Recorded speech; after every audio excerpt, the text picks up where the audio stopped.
drunk? Oh, too slimy.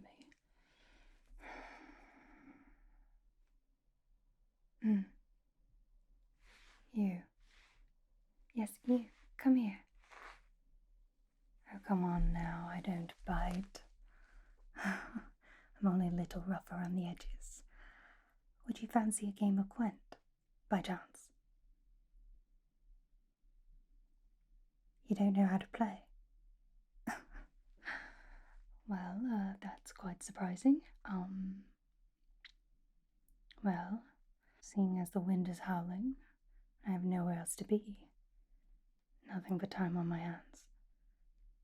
Would you like me to teach you? It's no bother. Honestly, I don't think I was going to have much luck with anyone else in this bar.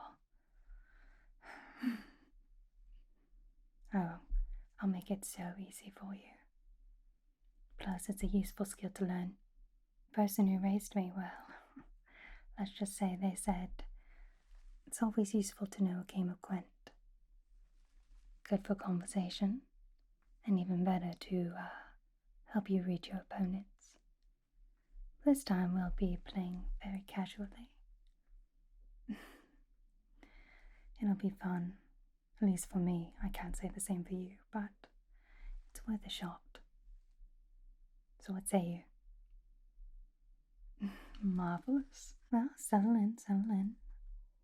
Get comfortable. We might be here for a while. It just depends on how quickly you pick up the game. So tell me, what do you know about Gwent? That's true. It is a card game. Quite popular kind of everywhere at this point. Well, Gwent is typically comprised of exactly 3 rounds. Best of 2 wins. Seems simple enough, I know. At the start of the first round, you draw exactly 10 cards. 1, 2, 3, 4, 5, 6, 7, 8, 9, 10. You staying with me? Perfect.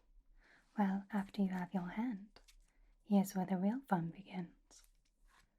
You don't get to draw any more cards. That's right. You only get to use those 10 cards for all 3 rounds. And once you draw your 10 cards, that's when the real strategy begins. Each deck has its own kind of strategy behind it.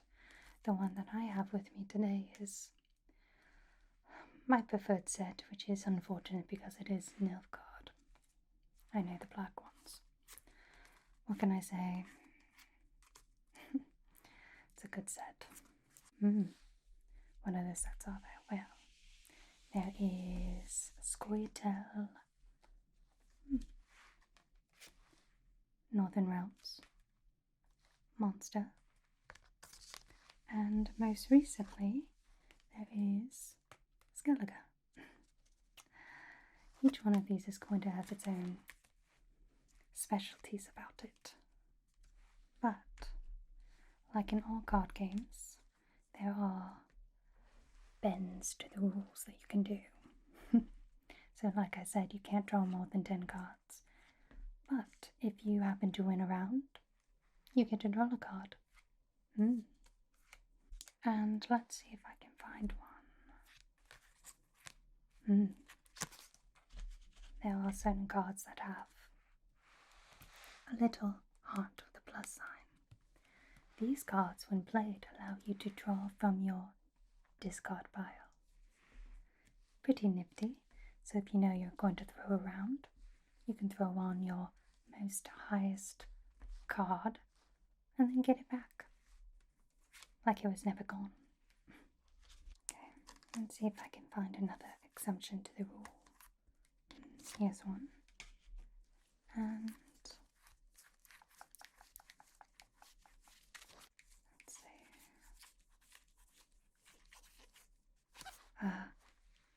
Decoy. So, besides the little heart with the blood sign in it, you're able to place down a card, and once you place down a card, you cannot get it back. However, if you happen to have one of these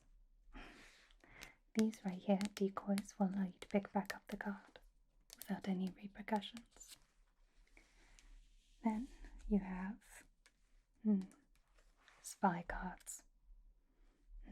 You can tell that they're spy cards because they have a little eye right here. These are a double-edged sword. They allow you to draw 2 extra cards at any point once you play it. However, downside is you play these on your opponent's side. So that means you're giving them an advantage, so to speak. This one right here only has a 0, but some of them can go up as high as 7 or 9. And now you have to contend with that on your opponent's side. Even worse, you play this and then your opponent uses a decoy, picks it back up, and then is able to draw 2 cards. So you have to use this whenever you can, but also make sure your opponent can't steal it. Last but not least, we have this guy right here. Not the fact that it's a monster, but monsters do tend to use this strategies the most often. The symbol right here is more like a call to arms. So if you play this, every other card that has this symbol in your deck, you can place right with it. I know it seems quite strong, but there are ways to deal with that. But before we get into that, let's discuss what types of cards there are. I know. Make sure you're paying attention. So the Gwent field is sectioned off into exactly 3 zones. The first zone is going to be, for close combatants. This is going to be the one closest to your opponent. Then you have range cards. Let's see if I can find one. Here. Right here. You can usually see because they have a symbol of a bow and arrow. These are going to be your mid-range cards. And the very back closest to you, you're going to have a siege card. Catapults and such. These cards can only be placed in these exact 3 zones. Let me show you. So remember, the cards closest to your opponent is going to be sword cards, close combatants. Middle is going to be your archers and your mid-range combatants. And the one closest to you is going to be your siege, catapults and such. Make sense? Imagine as if you were actually controlling a real-life battlefield. Now that you know where your cards go, let's go a bit more in depth about other cards and their uses. For instance, we have our champion cards. You can tell that they are champion cards because they have a lovely little sun around the number. Champion cards are very strong. Highest they go to is 15. They can go as low as 6 or 7. What's cool about champion cards is they cannot be affected by anything else. Once you put it down, this number will not change. It will stay exactly at 15, or whatever it is. I know you think that's strong, but there are cards that allow you to double what a card is actually worth. You can tell that they can do this by the little horn right here at the bottom corner. However, champion cards cannot make use of this. So, unfortunately, Geralt here does not get to go to 30, stays at 15. That is the downside. However, the upside of champion cards is, like I said, cannot be overruled by something as simple as weather. haven't discussed weather cards. Well, you're in for an absolute treat. Well, these can make or break if you win or lose a round. Let's see if I have any close by. Torrential rain. This lovely weather card will only affect siege opponents. I know. So pretty strong nonetheless, but when placed down, all other siege cards on your opponent's side go exactly to 1. Like I said, can make or break an entire round. Let's see.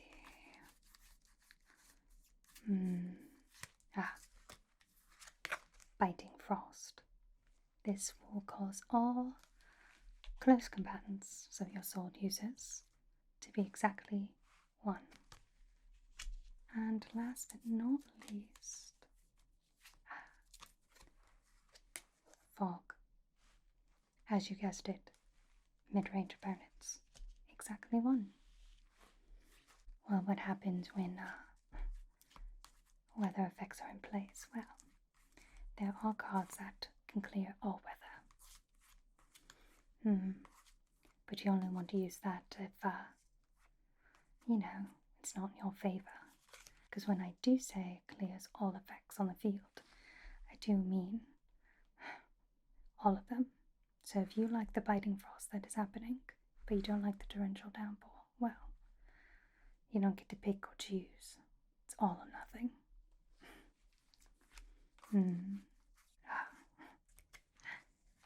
This card right here. This is a gem of a card. This is Scorch. What makes Scorch so amazing is that it burns the highest card on the field. So if your opponent happens to have 2 10s, well, both of them are gone, like that. But if you have a 10 on your side of the field, well, that also gets burnt up. So play it, but be smart about it. Don't just throw it willy-nilly like I know some people do.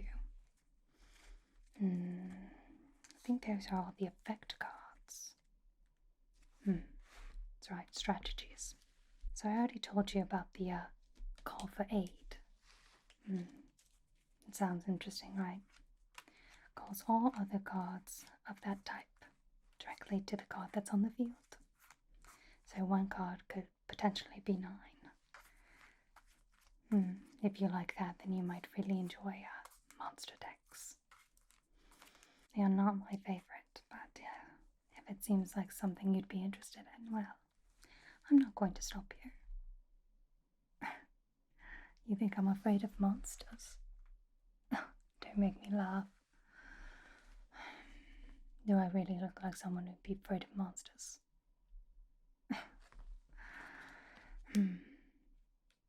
Well, keep your comments to yourself. Like I was saying, strategy. There's this lovely little symbol right here. Do you see it? These are, well, if you have something of a similar type, they join forces and double the number up here. So, for instance, if you have 2 thieves, suddenly it doesn't become a 5, it becomes a 10. Now you have 20. Pretty good. Like I was saying, champion cards aren't everything. Though, never has to have a Geralt on your side. Actually, there is one other card that is at a 15.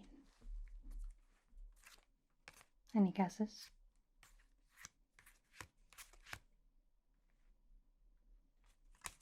Of course, you'd say Yennefer. Let's see if you can guess a little bit more. Yennefer.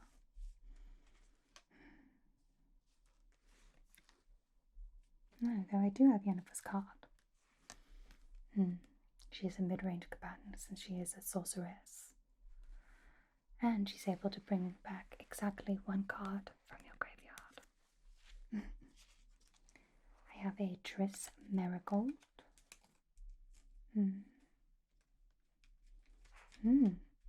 Look at you. You might not know how to play Gwent, but it looks like you know quite a few people. I'm pretty sure the creator of Gwent must really enjoy stories. Anything that's fabled or popular in the news, they like to make a card of.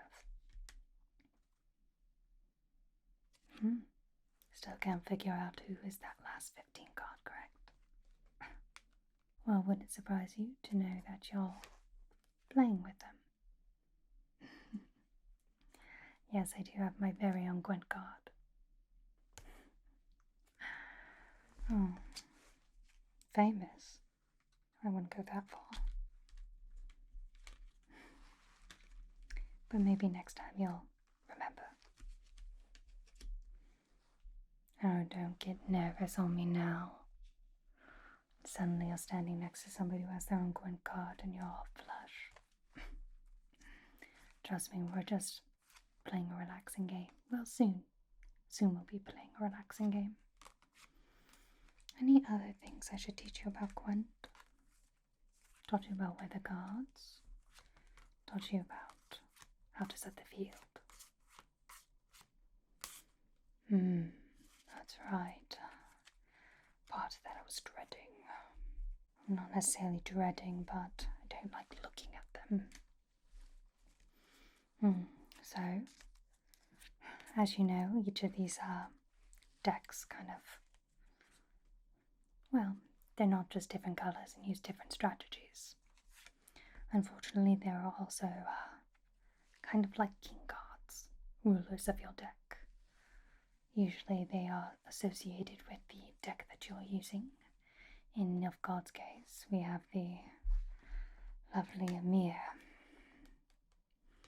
What makes these cards quite important is they have special powers that are attached to each one that you can use at any given point in the match. My favourite Amir card.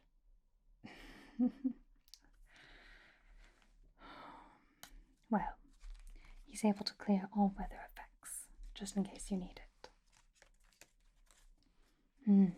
So how should you go about creating a deck? Well, some people say the more cards the merrier. I disagree.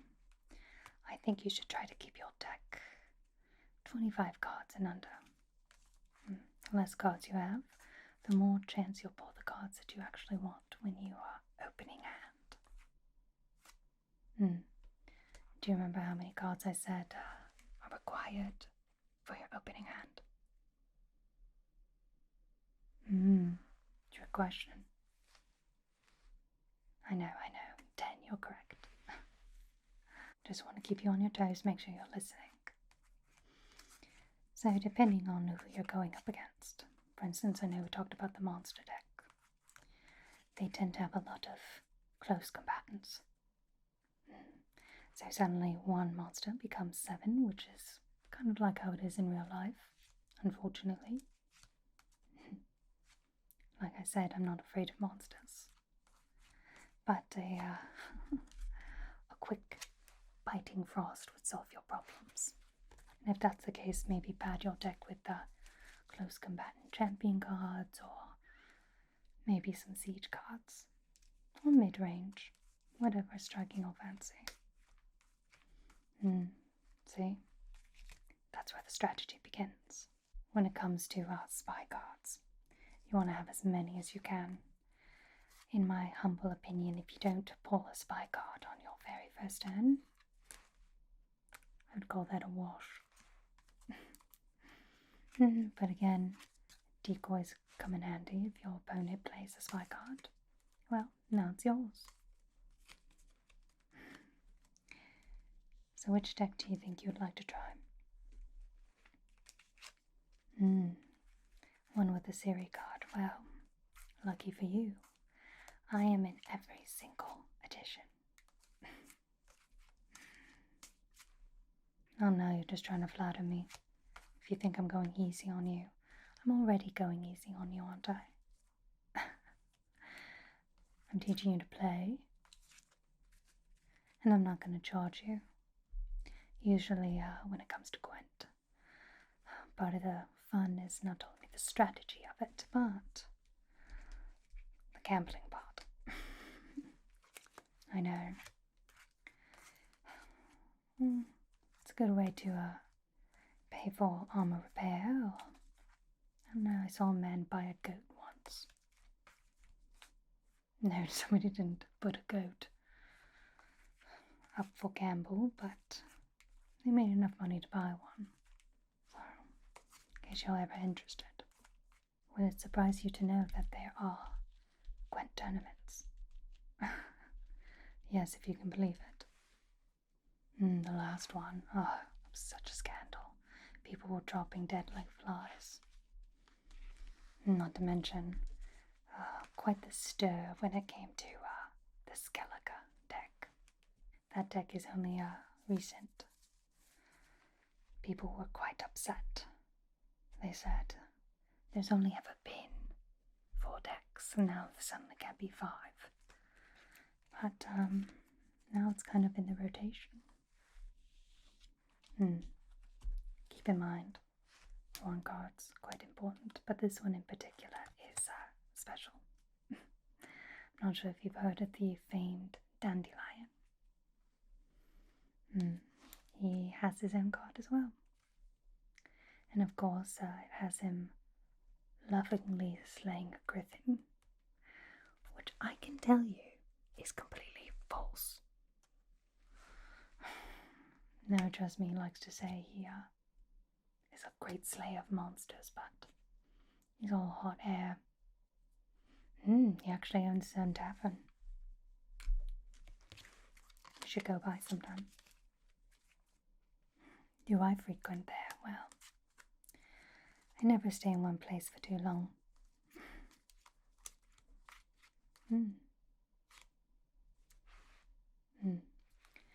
It's because there are monsters that need to be slayed.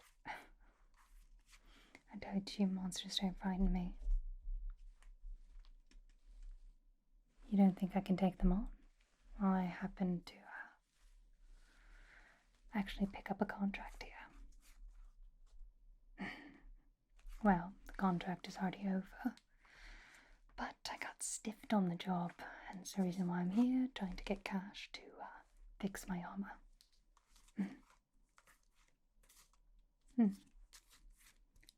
Now put your coin away. It's quite sweet of you that you want to pay to fix it, but I like to do things on my own. Next time, don't go judging a book by its cover. So, any thoughts on decks?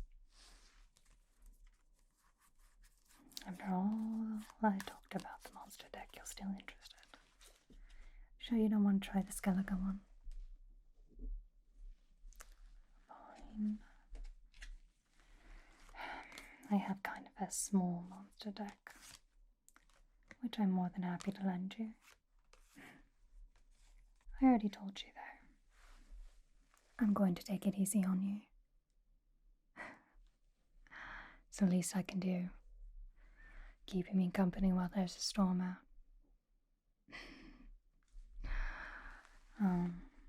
Aren't you sweet? Well, would you like to shuffle? Or should I? You trust me enough to do that? Good. But next time, don't allow anyone else to do this. Because I'm going to be jealous? No. Heavens no. It's because people might try to take some of your cards. Last rule about Gwent. I know as if there isn't enough rules, but when you challenge someone, you have to be ready to lose something. Not just money, but a card as well. So, keep that in mind. Only try to play people who you know you can win. Well, are you ready? Good. Let's draw our first 10 cards now, shall we?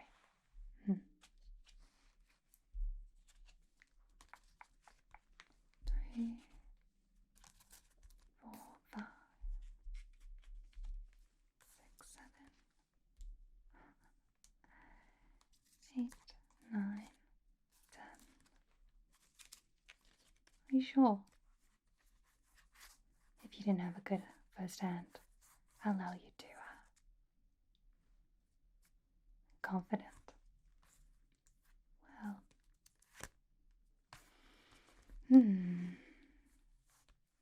You really shouldn't be.